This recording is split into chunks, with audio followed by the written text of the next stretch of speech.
আল্লাহ রাসূল সাল্লাল্লাহু আলাইহি সাল্লাম একটা ভরা মজলিসে বললেন, এখন এক সাহাবী এসে এখানে বসবে, এই সাহাবীটা জান্নাতি।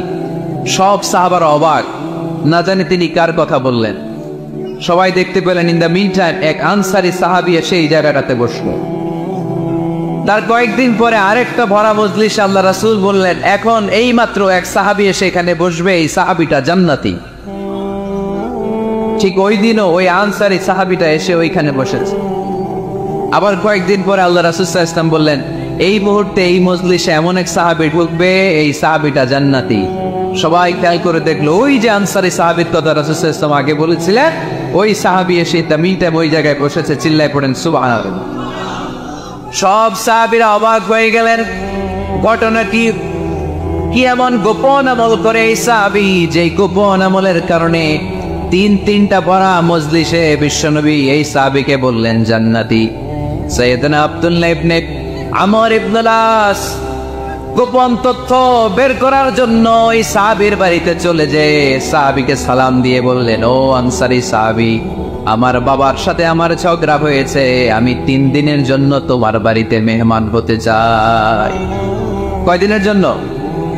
3 দিন। ওই আনসারী সাহাবী বলল, আহলান ওয়া সাহলান, খুশামদেদ, আপনি আমার মেহমান হবেন, এটা তো আমার সৌভাগ্য। আসেন, থাকেন, এই ঘরে আমি থাকি, এই ঘরটা ফাঁকা, আপনি এখানে থাকেন।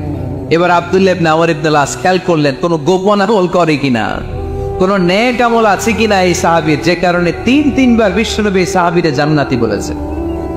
3 দিন টানা 3 দিন লক্ষ্য করার পরে সাইয়েদনা আব্দুল্লাহ ইবনে আমর ইবনুল আস এই সাহাবীর মধ্যে তেমন বিশেষ কোনো নেক আমল, গোপন আমল আর দেখতে পায় নাই। 3 দিন যখন শেষ, যাওয়ার পথে বলে, ভাই আসলে আমার আব্বার সাথে আমার তেমন কোনো ঝগড়া টগড়া হয় নাই। ঝগড়া টগড়া কিছু না, আমি বিশেষ একটা কারণে এসেছি। 3বার বিশ্বনবী তোমাকে জান্নাতি বলে ঘোষণা করেছে। আমি দেখার জন্য এসেছি যে তুমি কি আমল করো, কিন্তু আমি তো বিশেষ কোনো আমল দেখলাম না। নামাজের সময় নামাজ পড়ো, তাহাজ্জুদের সময় তাহাজ্জুদ পড়ো, কোরআন তেলাওয়াতের সময় কোরআন তেলাওয়াত করো, আমি যা ইবাদত করি তাই তো করো, বরং আমার চেয়ে কম করো। কি আমল তোমার আমল, যে আমলের কারণে বিশ্বনবী তোমারে জান্নাতি বলেছে? সাহাবী ডেকে বলে, আব্দুল্লাহ, আমার জীবনে বিশেষ কোনো আমল নেই, এমন কোন আমল আমি আমার জীবনে করি নাই যে আমলের কারণে বিশ্বনবী আমারে জান্নাতি বলে ঘোষণা দিতে পারে। তবে হ্যাঁ, এমন একটি আমল আছে, প্রতি রাতে ওই আমলটা করে আমি বিছানায় ঘুমাতে যাই। প্রতি রাতে এশার নামাজের পরে আমি যখন আমার বিছানায় ঘুমাতে যাই, আমি আমার অন্তরে কারো ব্যাপারে কোনো ঘৃণা, কোনো ক্ষোভ আমার অন্তরে পুষে রাখি না। সুবহানাল্লাহ পড়ে। কোনো ক্ষোভ, কোনো ঘৃণা, কোনো হিংসা, কারো ব্যাপারে অহংকার, জেলাসি, এগুলো অন্তরে নিয়ে আমি ঘুমাই না। আমি যখন ঘুমাতে যাই, আমি সবাইরে ক্ষমা করে দিয়ে, মাফ করে দিয়ে ঘুমাতে চলে যাই।